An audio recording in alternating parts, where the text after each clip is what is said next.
Welcome viewers, welcome to Sunitha's media health. నేను మీ doctor Deepthi from crowns aesthetic solutions.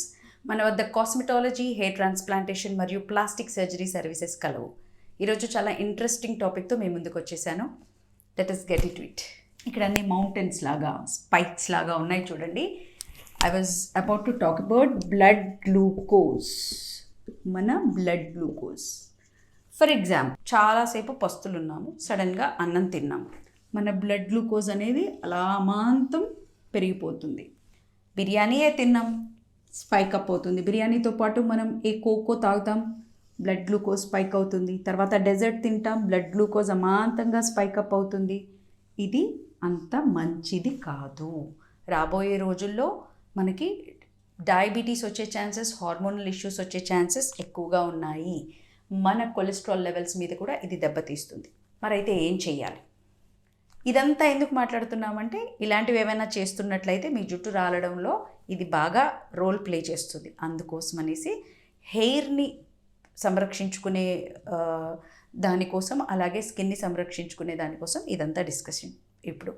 సరే, మరి ఏం చేయాలి? బ్లడ్ గ్లూకోజ్ లెవెల్ అమాంతంగా పెరగద్దు అంటే ఏం చేయాలి? యు ఆల్ నో, ఎక్సర్సైజెస్ చేయాలి. కానీ ఫుడ్ తినక ముందు కొన్ని చర్యలు మనం తీసుకోవాలి. చాలామంది ఏమో నీళ్లు తాగాలి ఇలాంటివి చెప్తూ ఉంటారు, కొన్ని గోరువెచ్చని నీళ్లు తాగడం ఇలాంటివి. దానికంటే కూడా ఫైబర్ అంటే దాదాపు 1 కిలో సాలడ్స్, వెజిటబుల్ సాలడ్స్ అనేవి 1 అవర్ బిఫోర్ లంచ్, మీల్కి అంటే డిన్నర్కి కాదు, లంచ్కి ముందు 1 అవర్ ముందు పచ్చి కూరగాయలు సాలడ్ రూపంలో తీసుకొని చూడండి. ఇది ఈ మౌంటైన్ లాగా వెళ్తున్న స్పైక్స్ని ఇలా కాకుండా జస్ట్ ఇలా తీసుకెళ్తాయి, విచ్ ఈజ్ వెరీ గుడ్. హెల్త్కి ఎటువంటి ప్రమాదం లేదు ఈ స్పైక్స్ లాగా కాకుండా చిన్న వేవ్స్ లాగా ఉంటే కనుక. సో బ్లడ్ గ్లూకోజ్ లెవెల్స్ చాలా కంట్రోల్డ్గా, ఆప్టిమల్గా ఉండాలి అంటే లంచ్కి ముందు 1 అవర్ ఖచ్చితంగా సలాడ్స్ తీసుకోవాలి. మనం అందరము పిల్లలతో సహా మన ఇళ్ళల్లో ఇది ప్రాక్టీస్ చేయాలి.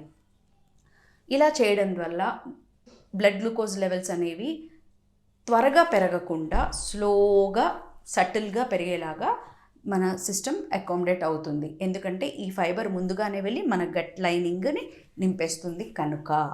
అలాగే ప్రతి మీల్తో పాటు, మళ్ళీ డిన్నర్తో కాదు, బ్రేక్ఫాస్ట్ అండ్ లంచ్కి ప్రోటీన్ యాడ్ అయ్యేలాగా చూసుకోండి. ప్రోటీన్ ఖచ్చితంగా యాడ్ అయ్యేలాగా చూసుకోండి.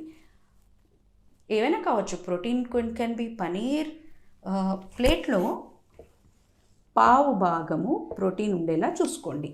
ప్రోటీన్లో పనీర్, కొంచెం చికెను, ఒక్కొక్కసారి ఫిష్, ఒక్కోసారి పచ్చి బఠానీలు, గ్రీన్ బఠానీస్, ఒక్కొక్కసారి సోయా మీల్ మేకర్ లాంటివి, ఒక్కొక్కసారి చనా, రాజ్మా, చోలే, శనగల కూరలు ఇలాంటివి ప్రోటీన్ కిందికి వస్తాయి.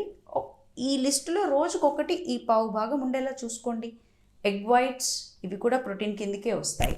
సో ఏది కుదిరినప్పుడు ఎగ్ ఈజీగా ఇంట్లో దొరికేదే కనుక అది ప్లాన్ చేసుకోవచ్చు. సో మీల్ కంటే ముందు సాలడ్స్, మీల్తో పాటు ప్రోటీన్స్. ఇది మనం ఇంకొక మంత్రాలాగా గుర్తుపెట్టుకోవాలండి. 1 hour before meal fibre, with meal protein ఖచ్చితంగా ప్లాన్ చేసుకోండి. మీ బ్లడ్ గ్లూకోజ్ లెవెల్స్ చాలా ఆప్టిమల్గా పనిచేస్తూ మీ స్కిన్ అండ్ హెయిర్ని చాలా అద్భుతంగా, హెల్తీగా ఉంచుతాయి. So first health, then hair కనుక దీని గురించి మాట్లాడాల్సి వచ్చింది. అలాగే మీల్తో పాటుగా ఫ్రూట్ జ్యూసెస్ లాంటివి తీసుకోకండి. ఇవి అమాంతం బ్లడ్ గ్లూకోజ్ లెవెల్స్ని పెంచుతాయి. జంక్ కూడా అంతే. ఎక్కువగా కార్బోహైడ్రేట్స్ తీసుకోవడం కూడా మంచిది కాదు, మితంగా తీసుకోవడం ఓకే. ఫ్రూట్స్ లాంటివి రాత్రుళ్ళు తీసుకోకండి. ఇది లాస్ట్ టైం చెప్పాను. చాలామందికి దీని గురించి విభిన్నమైన అభిప్రాయాలు ఉన్నాయి. మరీ నిద్రకు ముందు మాత్రం తీసుకోకండి. అలాగని కనీసం 3 to 4 అవర్స్ గ్యాప్ ఉండాలి నిద్రకి. ఇలాంటి ఫ్రూట్స్ ఒకవేళ తినాల్సి వస్తే, నన్ను అడిగితే అసలు సాయంత్రం సన్సెట్ తర్వాత ఫ్రూట్సే వద్దని చెప్తానండి. But if you really want, make sure that స్లీప్కి కనీసం 4-5 గంటలన్నా వ్యవధి ఉండేలాగా చూసుకోండి. నేనైతే నో ఫ్రూట్స్ ఆఫ్టర్ సన్సెట్ అని చెప్తాను. ఎందుకంటే చిన్నపాటి బ్లడ్ గ్లూకోజ్ లెవెల్ రైజ్ అవ్వడం మీ యాక్నేకి కారకం కావచ్చు. మీ జుట్టు రాలడానికి, బట్టతల వ్యవహారం తాతలకి 60 ఏళ్లలో వస్తే మనకి 20 ఏళ్లలో రావడానికి ఇది కారణం.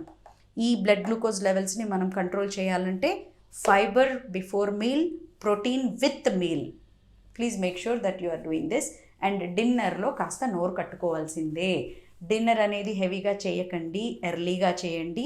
కొంచెమే అన్నం తీసుకోండి. మన స్టేపుల్ ఫుడ్ వదిలేయాల్సిన అవసరం ఏం లేదు. తినండి, తక్కువ తినండి, తక్కువ మోతాదు. ఎక్కువగా వెజిటబుల్స్ ఎక్కువ తీసుకోవచ్చు కూరలు, ఎందుకంటే 0 క్యాలరీ ఫుడ్ కనుక దాంతో ప్రమాదం ఏం లేదు. ఉడకేసిన కూరగాయలో సూప్ లాగానో డిన్నర్కి ముందు తీసుకొనేసి తర్వాత మీరు మీ డిన్నర్ తినచ్చు. పూర్తిగా మానేయమని చెప్పట్లేదు, కొన్ని మితంగా చేసుకోవాలి. వెజిటబుల్స్ పొద్దున 1/4 కేజీ, సాయంత్రం 1/4 కేజీ అదనంగా తీసుకొని చూడండి. మనం రెస్టారెంట్స్కి వెళ్తే ముందు సూప్ ఇస్తారు, తర్వాత డిన్నర్ పెడతారు. సేమ్ ఇంట్లో కూడా ఫాలో అవుదాం.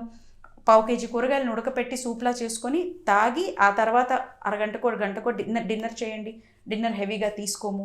అంతా 1/2 కేజీ కూరగాయలు పొద్దున 1/4 కిలో సలాడ్స్ రూపంలో, ఈవినింగ్ సూప్స్ రూపంలో మన బాడీకి వెళ్తే 1/2 కేజీ ఎక్స్ట్రా కూరగాయలని మన బాడీకి ఇచ్చినప్పుడు మీ హెయిర్ ఎంత బాగా పెరుగుతుంది ఊహించండి.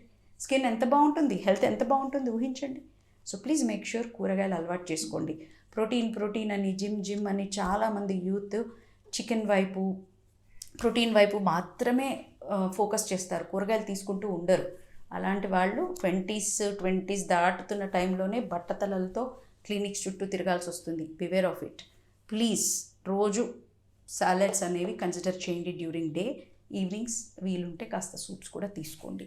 So blood glucose levels rise అవుతూ ఎక్కువగా మౌంటైన్ స్పైక్స్ లాగా కాకుండా ఉండాలంటే మరొక్కటి, ప్రోటీన్తో పాటు గుడ్ ఫ్యాట్ కావాలి.